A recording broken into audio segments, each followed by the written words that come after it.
There were giants in the earth in those days, and when the sons of God came in unto the daughters of men, and they bare children, the same became mighty men, which were of old men of renown.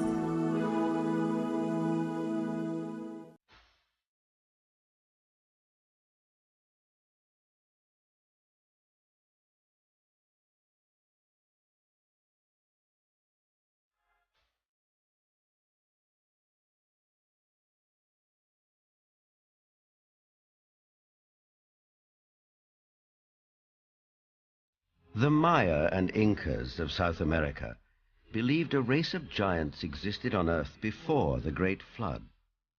So did many other ancient civilizations. Some took them for gods, others left likenesses of them in stone or wrote about them in their histories. The Greeks and Romans told of blood falling from heaven and landing in the lap of the earth goddess Gaia, who gave birth to the Titans, a race of fearsome giants.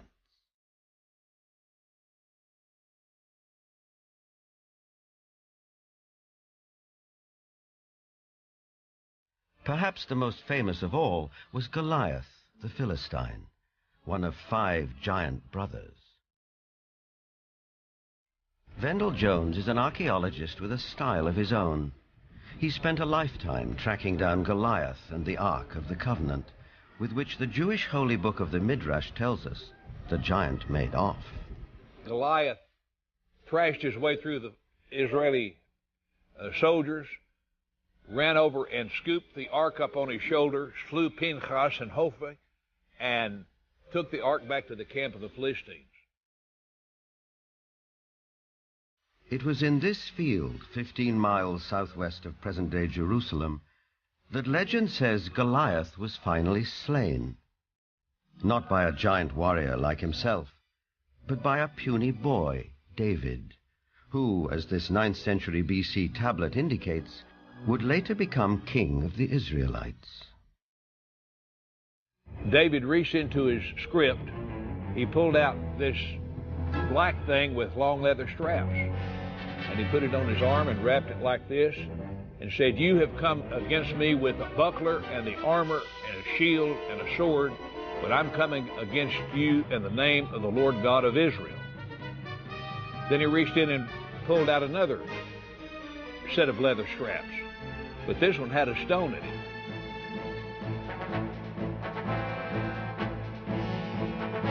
And like this, the shepherd boy cracked Goliath, stunned him. He didn't kill him. On his hands and knees, David ran over and took the sword of Goliath, this enormous sword that had killed Hophni and Pinchas. And with Goliath's sword, he decapitated him. Just 2 miles from where the famous fight took place stands an 80-foot overgrown mound. This is believed to be Goliath's final resting place, though no one knows for sure because it's never been excavated.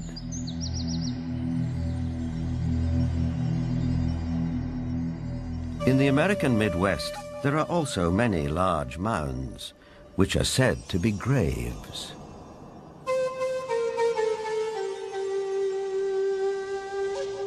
An author who has sold over 15 million books and written extensively on giants is Brad Steiger. Mass graves of giants were opened. Some of the men 8 feet tall, some of the women 7 feet tall, some records of men 10 feet tall, and extremely large skulls. And extraordinarily, some of these skulls had horns, some had extra rows of teeth, some had other what we would call anomalies, but they were extraordinarily large skulls and extraordinarily large people. A maverick archaeologist who has long been fascinated by legends of American giants is David Hatcher Childress. A number of mounds in the Midwest in America were excavated starting in around 1850. And in many cases, they would find skeletons of people who were in excess of 7 feet tall. And in many cases, they had double rows of teeth as well as, in some cases, 6 fingers on each hand and 6 toes on each foot. The one that was found in Bridal Veil Falls, California by a group of miners, first they found this wall with very intricate hieroglyphics. They assumed that they were finding gold behind the wall. They broke it down and they found this woman holding a child covered with fur and a strange kind of dust. The same tall female mummified remains have been found in Texas. They have been found in Death Valley.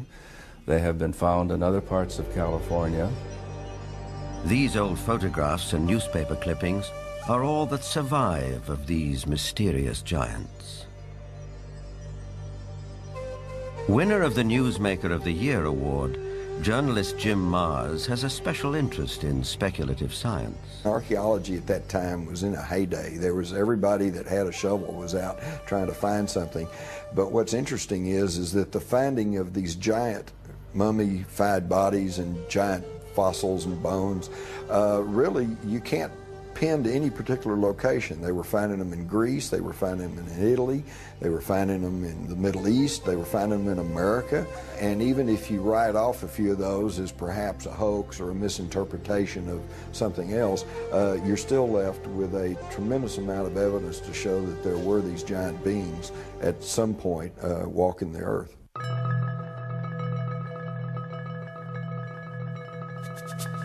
In 1912, ranchers started coming to this isolated cave near Lovelock, Nevada, to dig out bat guano for fertilizer.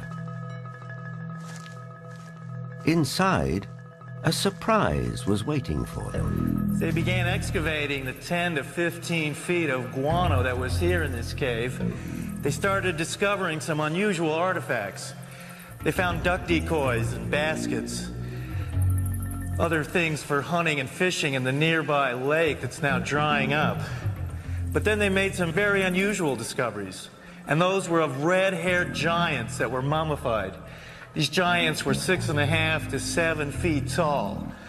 In many cases, they were mummified, wrapped up like Egyptian mummies, and they had long red hair going down to their shoulders. The ranchers couldn't explain it. It was the strangest thing they'd ever seen. But the Paiute Indians who lived around here knew all about it. In fact, back in 1883, Sarah Winnemucca, a Paiute Indian princess, had written a book called Life Among the Paiutes. In that book, she talked all about the giant, red-haired people who used to live around this lake and live in this cave. She claimed they were cannibals. That tribe would eat the dead. They would make war on my people. My people went to work and gathered wood to fill up the mouth of the cave. At last my people set it on fire and called out to them, "Give up or you will die." But no answer came. Now, one of the great mysteries of the West is what happened to these giants? There was nearly 60 skeletons brought out of this cave, but today they're nowhere to be found. Is it that there is some kind of archaeological cover-up that has occurred here? Something that concerns giants? Perhaps the entire story may be a rural legend, or like tons of buffalo bones, the remains may have been burned and used with the bat guano as fertilizer. Whatever the explanation, proof that there were giants here has disappeared. Yet at the same time, tantalizing clues to their existence can be found all over the world.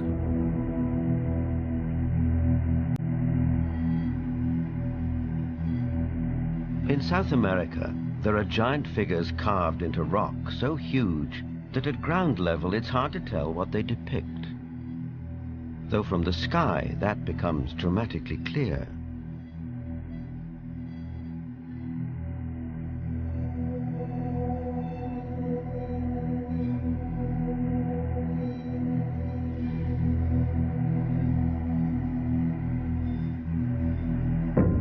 This one in Chile, known as Cerro Unitas, at over 300 feet high, is believed to be the largest representation of a human-like figure in the world.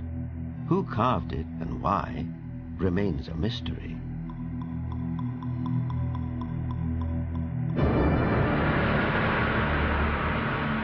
Half a world away, in the United Kingdom, other giant figures stare up into the sky.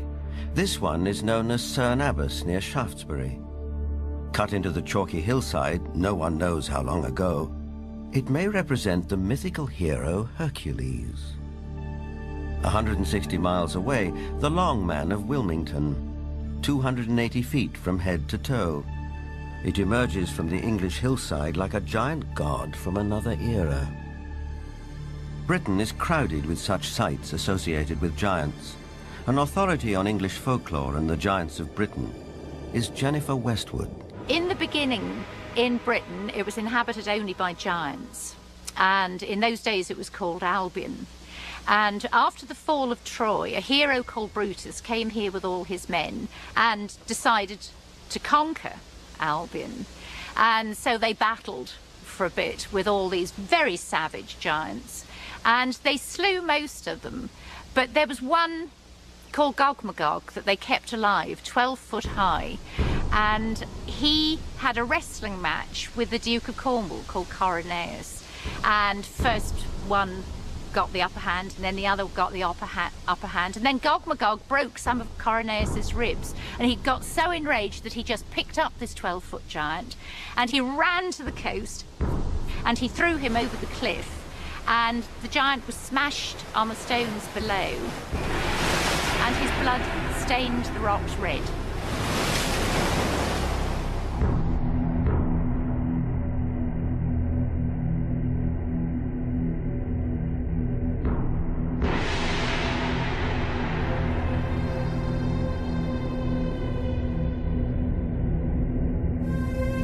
Giants also figure in the mythology of Stonehenge, arguably the most famous megalithic structure in the world. These massive standing stones, the largest 30 feet tall and weighing 50 tons, were erected here thousands of years ago. The early Britons called the stone circle the Giant's Dance and believed giants had built it. Who really built Stonehenge and how they did it are enduring mysteries. Perhaps in the end, we have to turn to legends for an answer. This was somebody in the past with a technology that we don't have, or a magical skill we don't have, creating these things.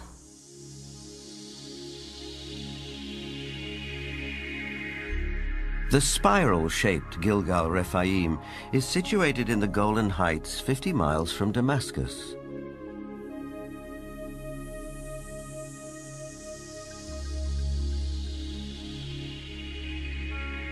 Constructed from an estimated 40,000 tons of loose rocks, it is remarkably reminiscent of Stonehenge.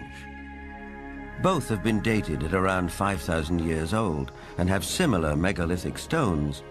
And like Stonehenge, Gilgal is also said to be associated with giants. Only in this case, there's biblical text which seems to support the claim.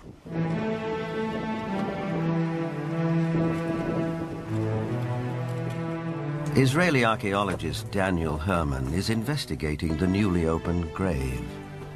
This is a tomb of someone, obviously a very powerful man.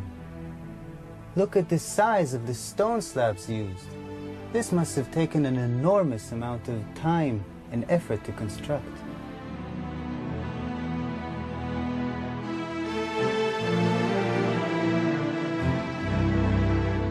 When the Israelites came here and wrote their Bible, it was already here. They saw it. So they have documented the identification of the site by saying that this region was ruled by Og, king of the Bashan. Og is described in the book of Deuteronomy as, and I quote, "For only Og, king of Bashan, remained of the remnant of the Rephaim." Rephaim is Hebrew word for giants.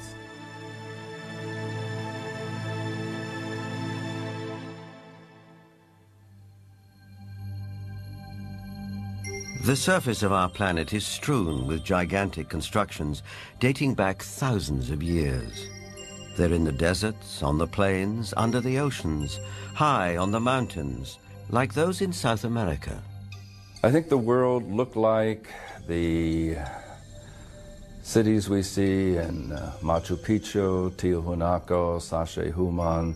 I think it was a world peopled by giants who structured their buildings out of massive building blocks, 500-ton, 250-ton blocks.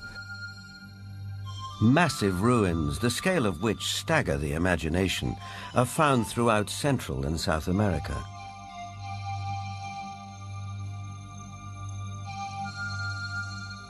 Even a skeptic might be tempted to ask, who could have built these architectural wonders, if not a race of giants?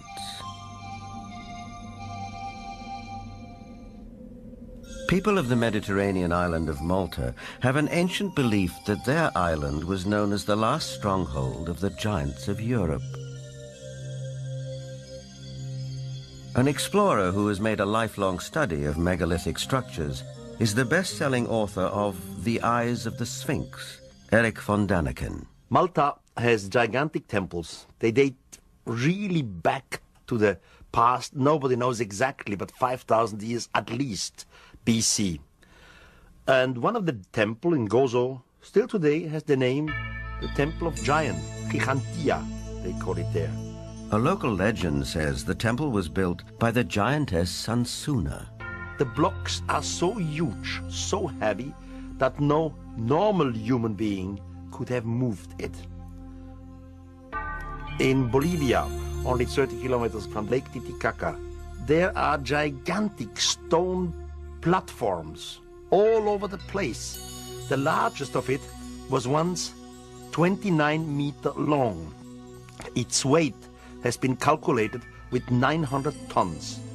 Now, this is on a place where we are 4,100 meters high in the Andes, which means there are no trees, no wood, nothing. It is not possible to transport a 900-ton platform without any wooden rollers. Even with wooden rollers, it would be extremely complicated. So these facts are here. You can see them, touch them, photograph them, but there is no explanation for it. For sure, the pre-Inca Indians, the Aymara, were not able to move it. So what is it? What's the result?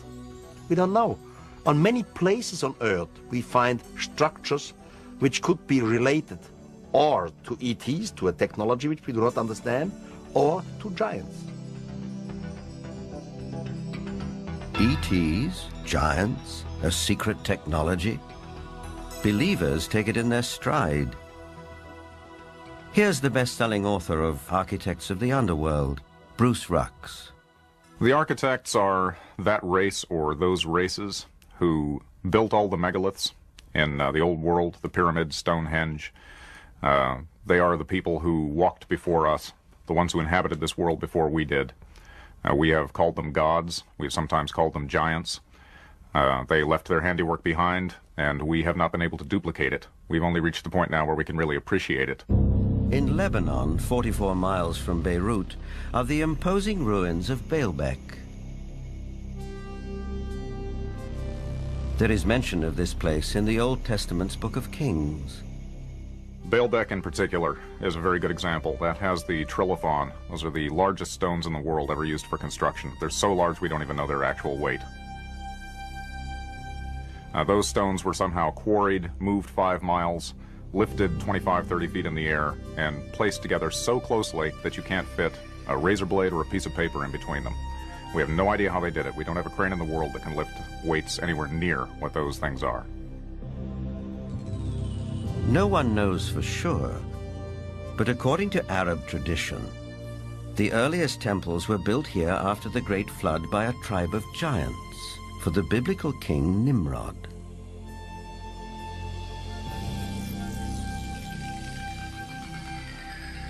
But what exactly do we mean by the word giant?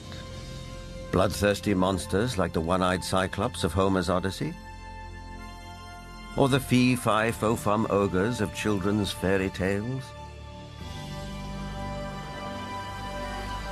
Or could it also include peaceable giants, living as you and I do, walking the streets of our cities in the full light of day?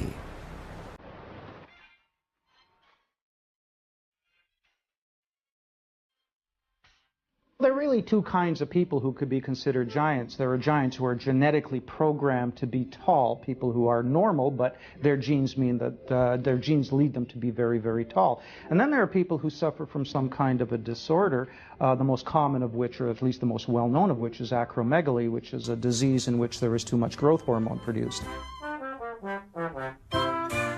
And acromegaly has a lot of effects on the body. It not only leads to excessively tall people, but it also leads to potential problems with the skeleton and potential problems with some of the organs inside.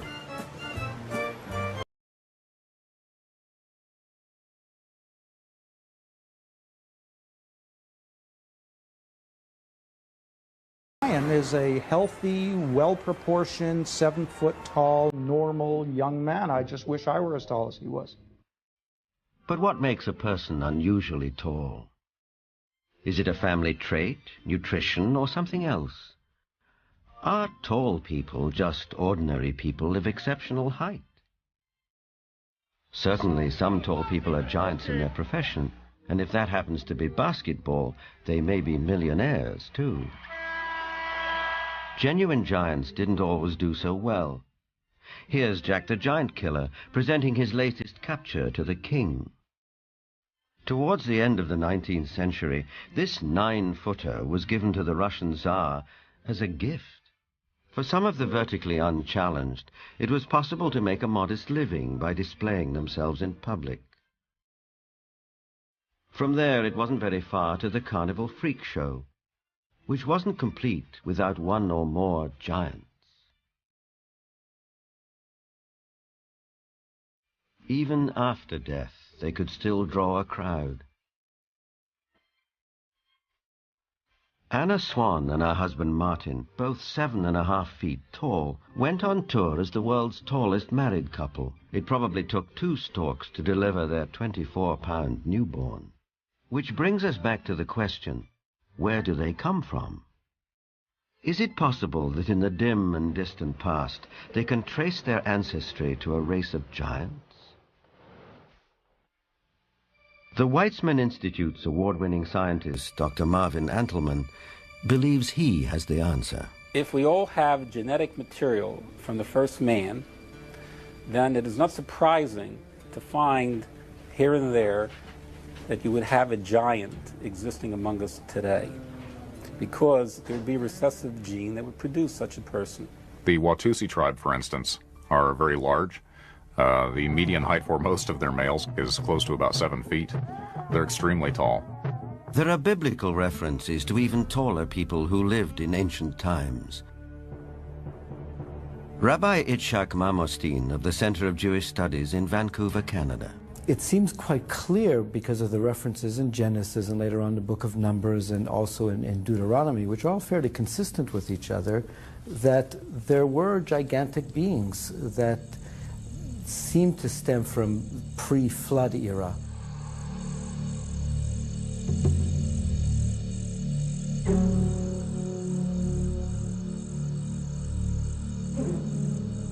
Is it possible that environmental conditions of past ages favored the development of giants? Certainly we know from fossil evidence that some species, like dinosaurs, grew many times larger than they do today. A supporter of this thought-provoking and controversial theory is Dr. Carl Bohr. Optimal genetic expression means the best that the organism has within the DNA is expressed because of favorable atmospheric conditions. Based on fossil evidence, trees like the California giant sequoia grew much larger than they do today. One theory explains this by proposing that environmental conditions in the distant past were more conducive to gigantic growth.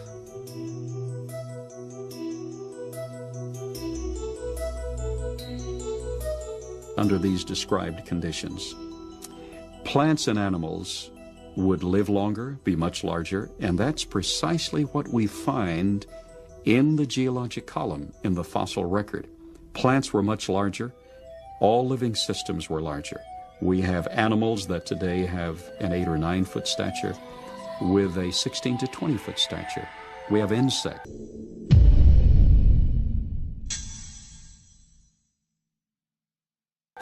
Such as the dragonfly. Today, the dragonfly has perhaps a 4-inch wingspan. In the fossil record, his counterpart, Meganeuropsis, had up to a 5-foot wingspan. Everything was larger in the past. I'm of the opinion that under better atmospheric conditions, people were living not only longer, but they were taller, much taller. Giants and dinosaurs could not exist today as they did in the past because the atmospheric conditions simply will not permit it. We had a greater ozone layer at the time prior to the flood. At the time of the flood, it was diminished to about 1/7 of what it was at that time, and therefore, life on this earth as we know it no longer has the same life expectancy as it did at the time of the flood. A thinning of the ozone layer means less protection from the ionizing radiation from space, and less protection for plants and animals. Being interested in Earth's original conditions, after 35 years of research on those parameters, I've attempted to reconstruct that context. And in so doing, I've had our engineers build a biosphere that doubles the atmospheric pressure, that increases the electromagnetic energy, that increases the ratio of oxygen, but not to the level of toxicity, that eliminates ultraviolet radiation, etc. And the experiments that we've run have been very gratifying.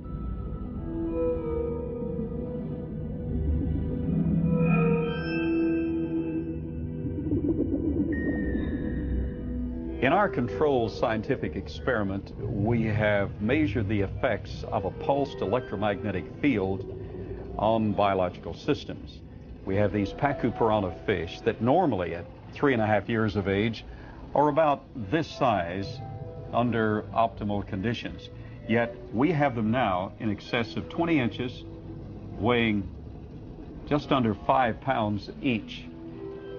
Under these controlled conditions, we have succeeded in producing giantism at an accelerated rate. Taken at face value, the research looks persuasive, though it has not yet been replicated by other scientists. The conclusion in the tradition seems to be fairly clear that gigantic beings were existing at one time, and that as human history developed, or physiological, emotional, spiritual changes took place, those beings who survived seemed to be of a smaller gene pool, but the possibility that there were other strands of humanity, as it were, seems to be almost explicitly stated in the Bible itself. In the book of Numbers, we are told that after wandering in the desert with his people, Moses sent out scouts to find a place where they could settle. The scouts went north to Hebron.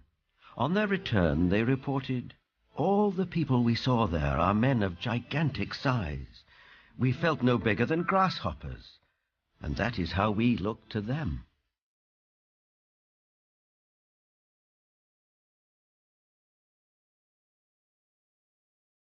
The tribes continued northeast to Mount Seir, known today as Petra in Jordan. But that too, as mentioned in the Bible, had been settled by giants. Wherever they looked, it seemed they found the remnants of giants.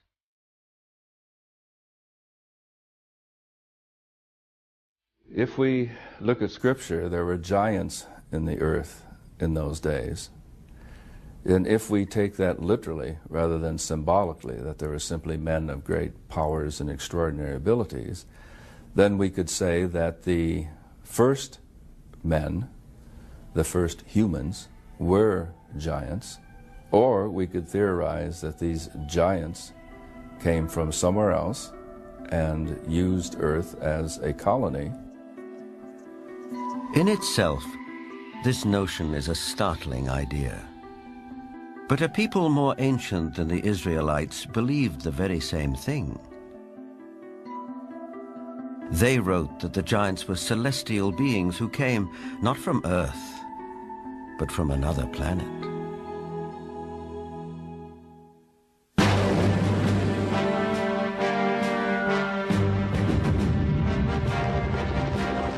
This is the battleground of the Gulf War. We know it as Iraq. In the distant past, several great civilizations sprang up here. One of them, Babylon, was legendary for its wealth and splendor.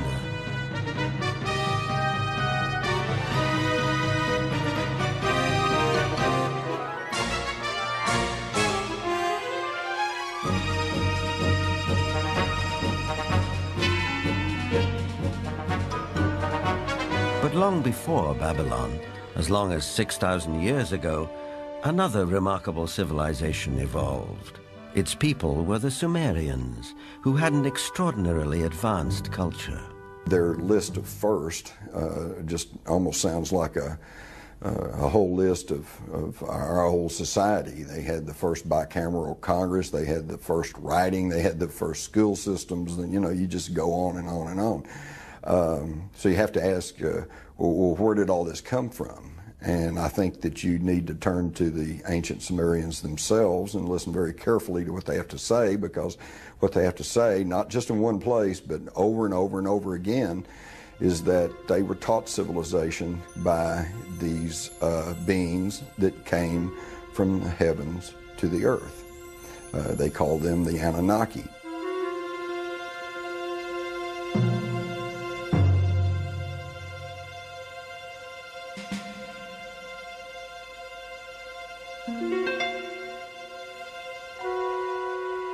The Sumerians wrote down their history on clay tablets like these, which lay ignored in a Berlin museum for half a century. Few people have been able to decipher this ancient language, but one of them is Zechariah Sitchin. The writings and the pictorial evidence left behind by the Sumerians going back 6,000 years speak and depict people who came from another planet called Nibiru, and many of the depictions show them much bigger, at least by a third, perhaps more than the average human being, so they were giants. This Sumerian cylinder seal from a Berlin museum is astonishing for several reasons. First, it depicts our solar system with the sun at the center and the planets arrayed around it, a fact not known to European science till around 300 years ago. It also shows the planet Pluto, which we didn't discover till 1930. And amazingly, there's another planet, which the Sumerians called Nibiru, and believed that it was from where the Anunnaki, or celestial giants, came from. If you look at the three figures depicted here, they all look more or less the same size. But if you bear in mind that this figure of the deity, that he is seated, and you add from the knee to the hip to his size, you will realize that he is about 10 feet tall, a giant, one of those who from heaven to earth came. Looking for signs of extraterrestrial life, astronomers have searched deeper and deeper into the universe. But all along, maybe they should have been looking closer to home. For it's in our own solar system that a mysterious object has recently been detected, near where the Sumerians placed their planet Nibiru, home of the Anunnaki. For the believers, this is convincing evidence that the celestial giants are real.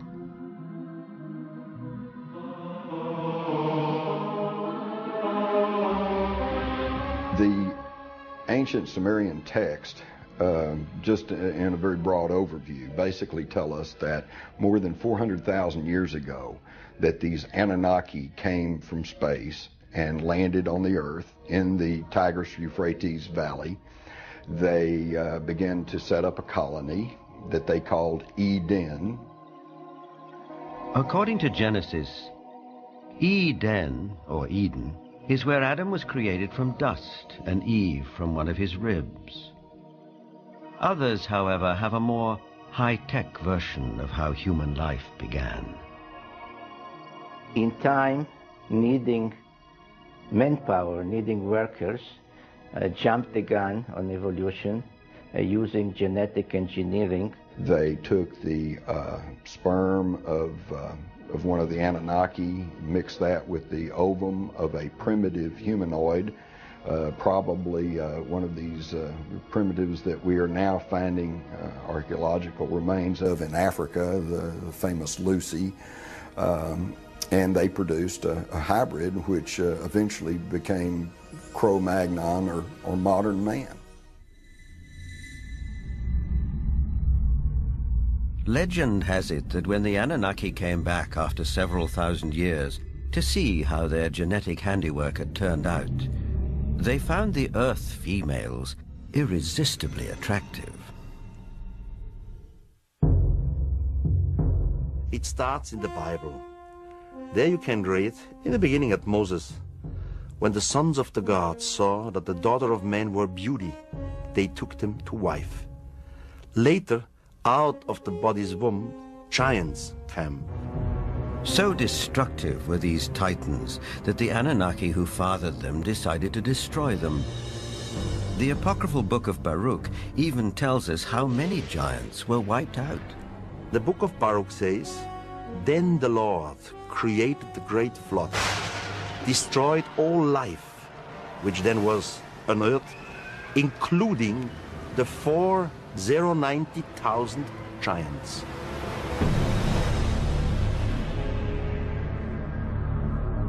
As the story goes, some of the titans survived, but their reign as rulers of the earth was over, and humans became the dominant species.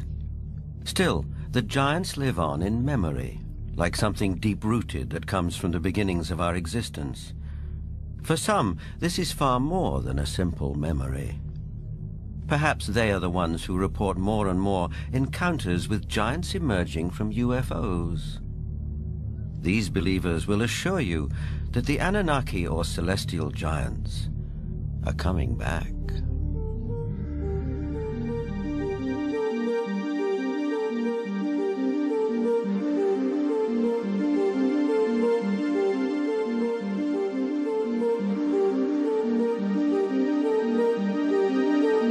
The town of Yatzitz is 25 miles west of Jerusalem.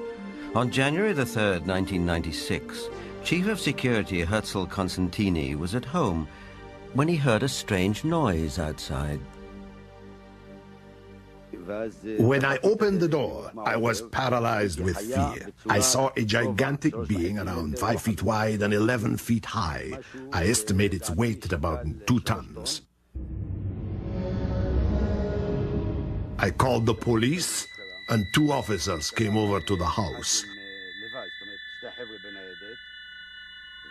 They laughed at us and accused me of drinking. But when the trackers came and saw the prints, they stopped laughing.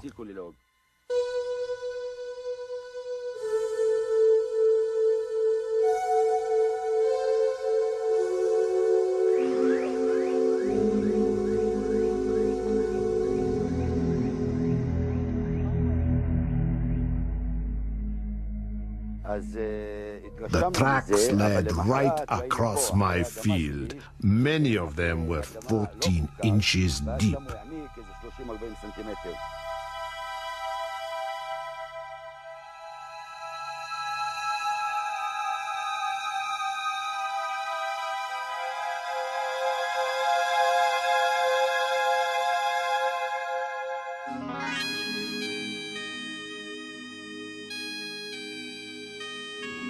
Over the past 10 years, reported sightings of UFOs with giant occupants have been on the increase. Former director of the British UFO Research Association, Jenny Randalls is familiar with these statistics. From an analysis of 15,000 encounters with beings, giant encounters have increased every single year since the 1965 period onwards, and we are therefore getting far more reports of giants being seen today than we did 30 or 40 years ago. The apocryphal books of Enoch are believed by many to be over 5,000 years old. In them, Enoch writes about how he was taken up to the heavens by two men of great height. In this celestial journey, he also talks of meeting those who from heaven to earth came. Two huge men appeared to me, the like of which I had never seen on earth. Their faces were shining like the sun. Their eyes, too, were like a burning light. Then they took me up and carried me to the first heaven. And they fly with their wings and do the rounds of all the planets. They led before my face the elders, the rulers of the stellar orders. These groups carry out and carefully study the movements of the stars. Enoch is taken up to the sky at least 3 times. In our today's view, we would say he was taken up to a mother spaceship. There he has a discussion with what is called the highest, whatever the highest is. We would say maybe the commander of the spaceship. In other words, Enoch is what we would call a victim of alien abduction. This might seem like a far-fetched interpretation of a text written a very long time ago. On the other hand, present-day accounts by people who claim to be abductees are not so very different. The elders were 6 to 9 feet tall. They had white hair, pale skin, almost albino, light blue eyes, wore white robes, and had no shoes on at all. And they could speak audibly, and they could also speak through mental telepathy. I've checked the owner's manual that came with my brain, and nowhere, even in the small print, does it say that all dreaming will be between the hours of 11 p.m. and 8 a.m. That, generally speaking, it is. But what we know is the brain can generate extremely vivid images, extremely real and lifelike things that are hallucinations. But events in the Russian city of Voronezh can't be so easily explained. In this instance, there were at least 20 witnesses. Could they all have been dreaming the same dream in broad daylight?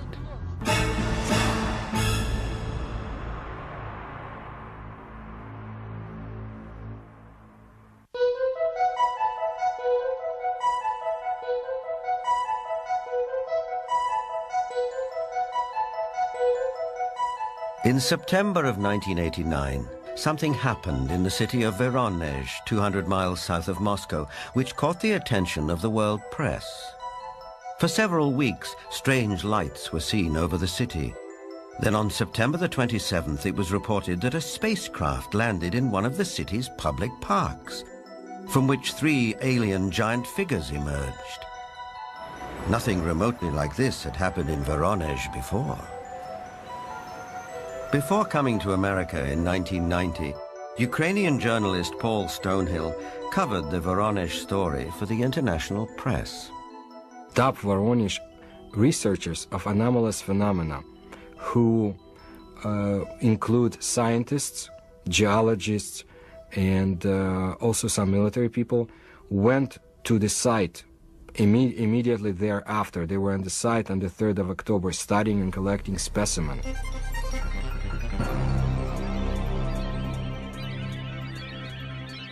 The encounter became a media sensation on national television and in the international press. Не было, ну уже хотя бы потому, что не было до сих пор в Воронеже событий, подобных тем, а... Drawings of the landings by children who were there capture the event vividly. Девочка сейчас рассказывала, который It attracted the attention of the media around the world because it was effectively endorsed by TASS, the Soviet news agency, who up until that time had certainly not given any credence at all to this kind of story. They had the chance to talk to many eyewitnesses, adults as well as kids, policemen, school teachers, students, scientists who had witnessed similar or even differently shaped UFOs. The underlying theme was that giant-like beings exited from strange-looking craft, did some research throughout Voronezh, and were able to get back to their craft and fly away. For once we had a genuine large number of people all correlating with one another, describing the appearance of these giants. So it was not a case of you simply believe a witness or you don't. Here you couldn't fail to believe them because there were so many of them talking in concert. I was standing not far from the main road of the South Park, and I saw this flying object at an approximate height 250 meters. It stayed at the same height and did not move horizontally. I was very interested by all that, because it could not be any kind of meteorological balloon. Squeaking sound.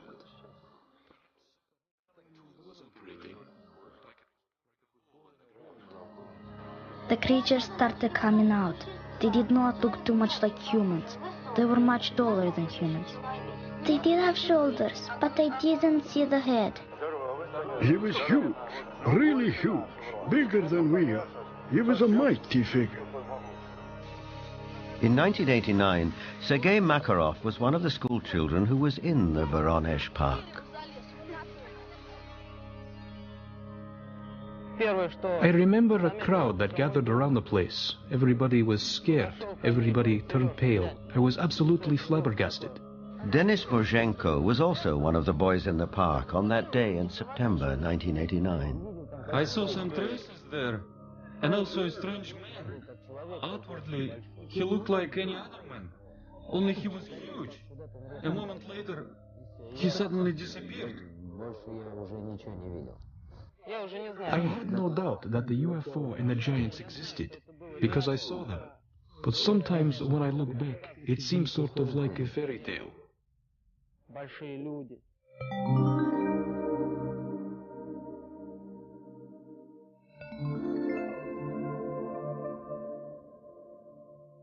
What we're seeing today is very much what we have seen all throughout history. It's nothing new. Anything going on with the UFO phenomenon today is something that has always been around, and you can find it in ancient mythology all over the world.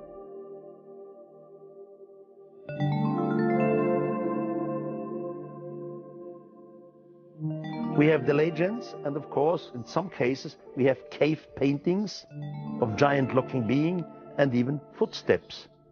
I would think something was in the past, and this something was much bigger than our normal earthlings.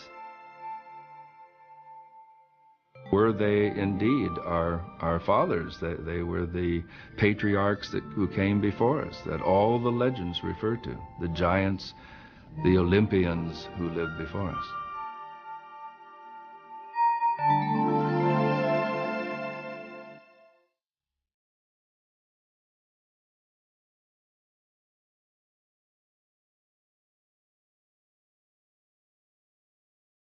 Whether fact or fantasy, giants have occupied our collective consciousness for as long as we can remember.